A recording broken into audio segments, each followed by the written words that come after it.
Nestled in a wooded corner of a dead-end street in West Lafayette, Indiana, sits a time capsule of Frank Lloyd Wright's design.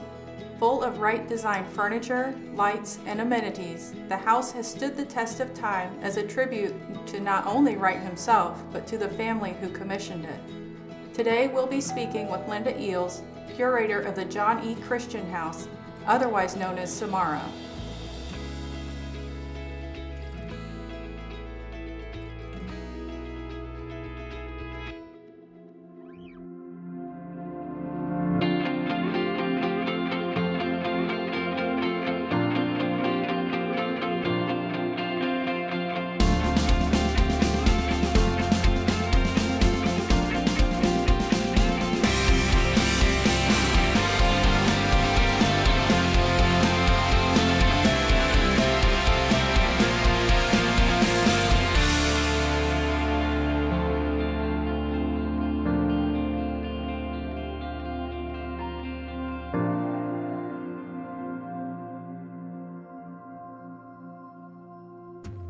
So Linda, can you tell me a little bit about how Samara came to be? Sure.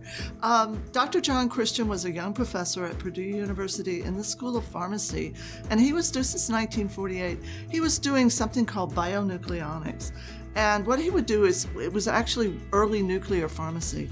And what he would do is he would take a radioactive isotope with a very short half-life, about 14 days, and he would put that in something like an aspirin. And then he'd have somebody swallow that. And then he would follow it through the body with a Geiger counter, see where it went, what broke down, and what came out. Well, now that's part of any drug trial that we have. But back in the 40s, it was unheard of, and people were afraid of nuclear material.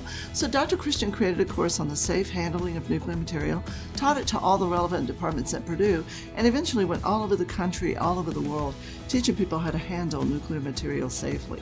He's a pretty cool dude all on his own. But just to give you an idea of how prestigious he was, 3 Nobel laureates spoke in this room. Wow. Yes, absolutely. And also in 1948, the university had a problem. It was overrun with young single men. And this is because the war has ended. And these young men are trying to get their lives back together by going back to school on the GI Bill. And they overwhelm the university with their numbers. And the university doesn't have enough activities for these young men to keep them out of trouble. So the university hires a young woman by the name of Kay Spooner from Storm Lake, Iowa, via Columbia University in New York City, to become the social director and to come up with more productive activities for these young men to do. So Kay sets up a committee, and Dr. Christian's dean puts him on that committee. Well, he meets Kay, and Kay meets him, and it's love at first sight. And they're married that very same year, 1948. And when they got together, they talked about what they wanted out of their married lives. And one of the things that kept rising to the top was that they wanted to entertain faculty and staff and students in their home. They wanted to have what was known as salons back in the 50s. So they knew they needed an architect, and they started looking up in Chicago. Didn't really find anybody up there. But then Dr. Christian went to a conference in New York City, and of course Mrs. Christian tagged along, and she heard about a small community in Pleasantville, New York called Usonia. And she visited that community. She found out that Wright had designed the community, but he'd also designed 3 of the homes there. And she happened to visit one, and she loved it. She loved it so much she went and got Dr. Christian, drug him back, and he loved it too. And so they left there and said, well, we'll just get this Frank Lloyd Wright guy, whoever that is, to be architect. No big deal.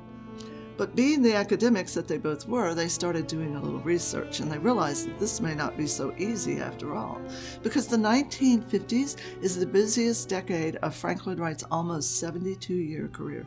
So here's Wright busy doing all these great big civic designs, and we have this young couple, newly married, living where?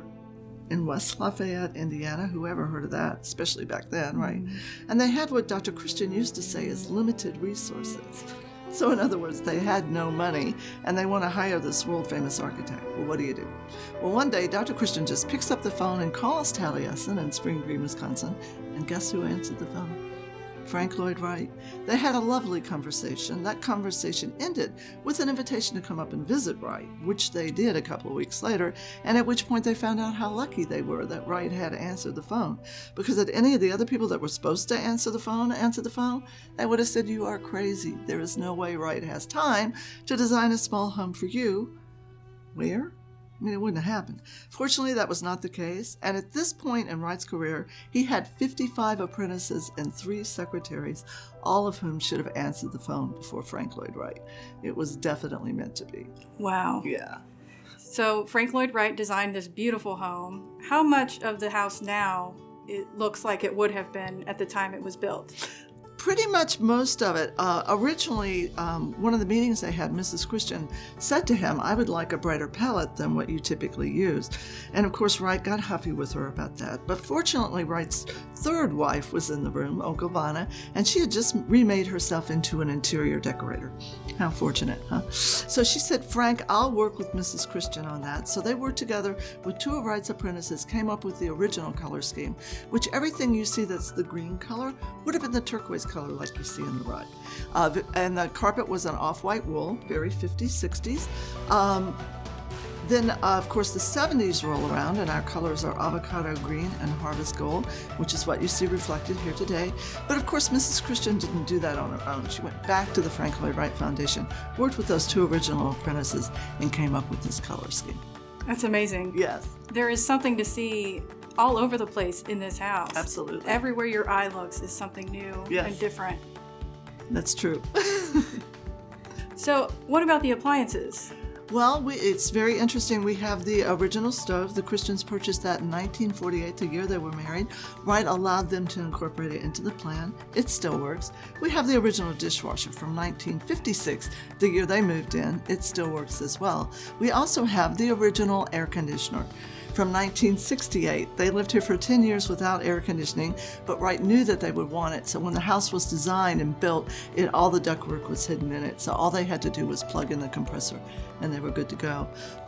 Dr. Christian wanted to put that Philippine mahogany inlay on the refrigerator, but the old refrigerator was curved and it wouldn't stick, so we had to get a new one. This was the early 1990s, so that refrigerator, of course, no longer works because of planned obsolescence, right?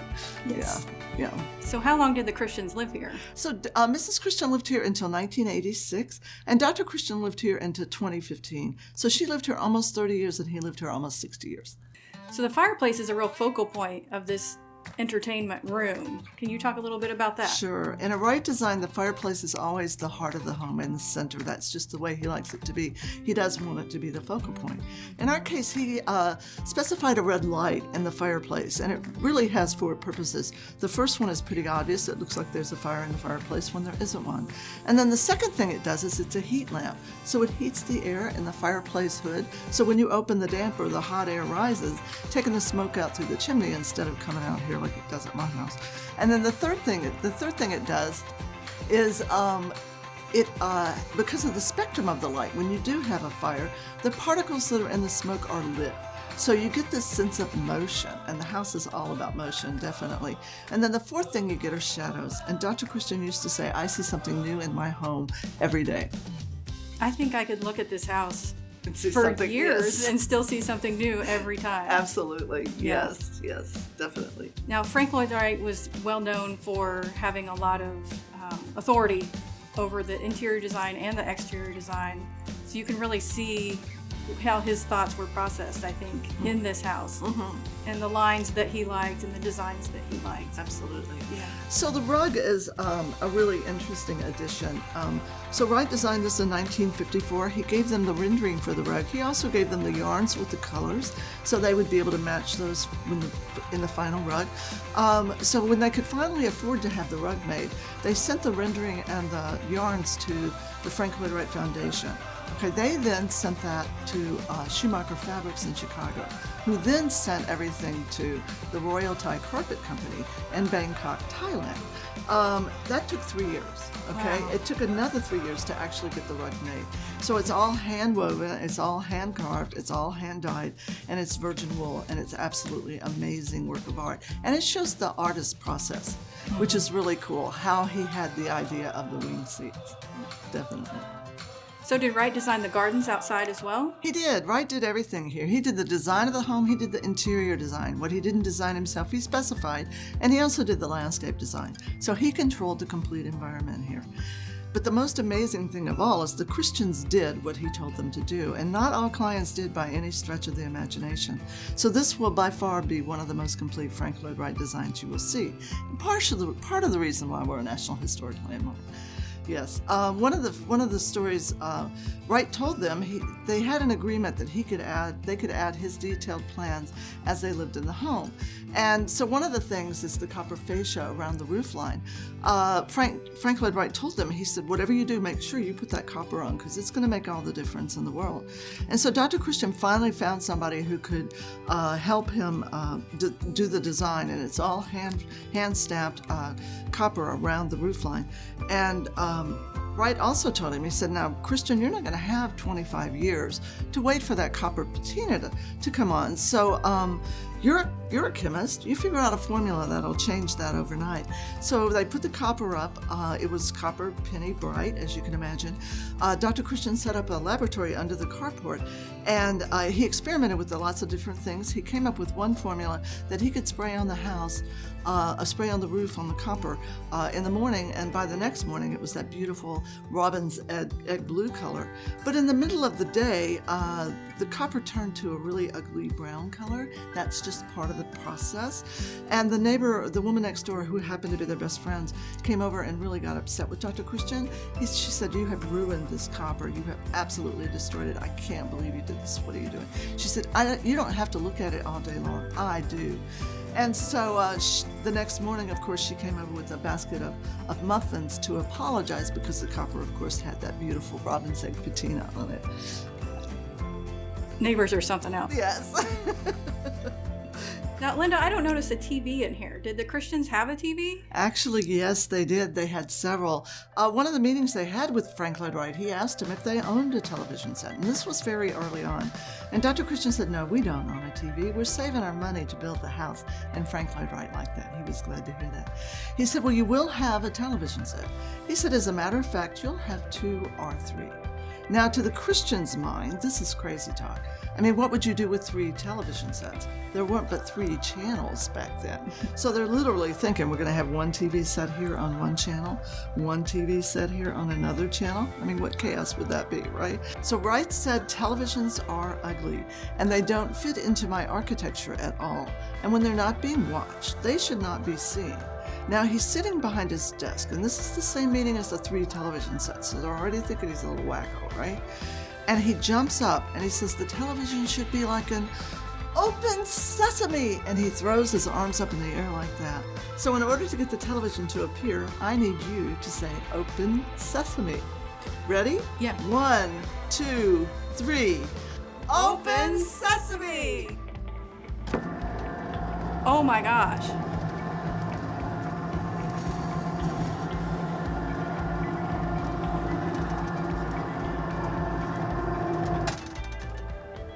That was so deep. I know. Do you have any other rooms or artifacts that you want to show me? Sure, why don't we go back in the guest bedroom? Okay, let's go. Yes.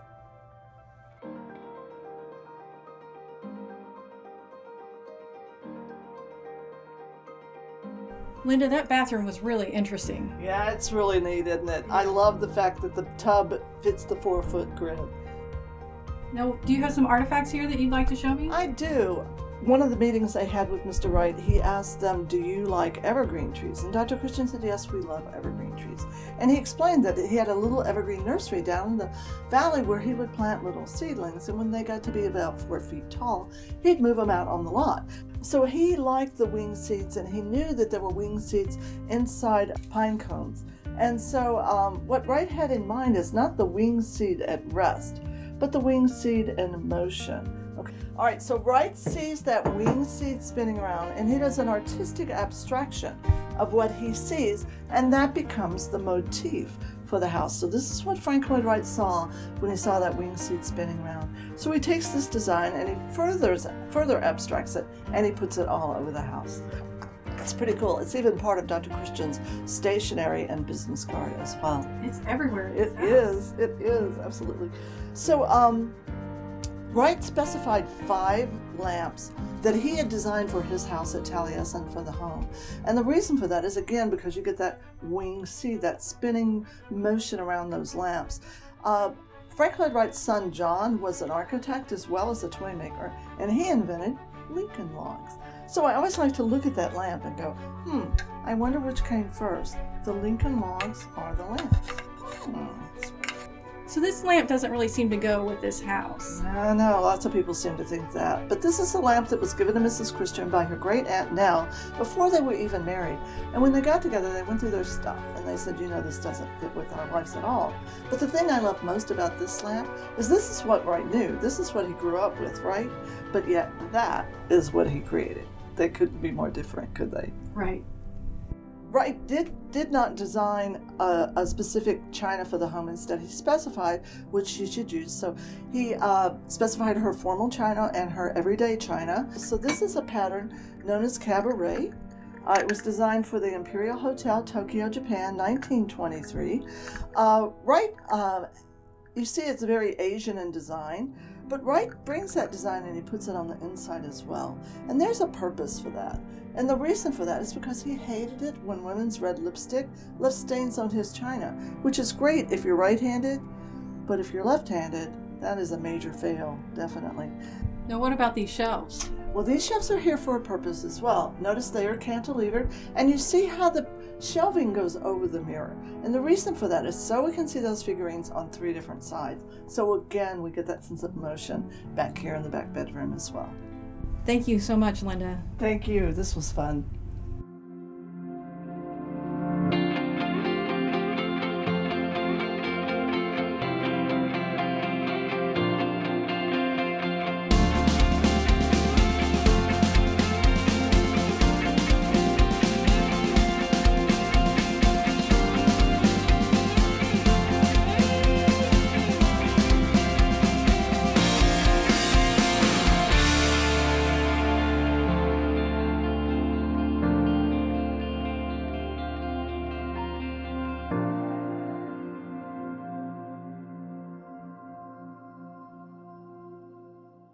Hello. I designed this house.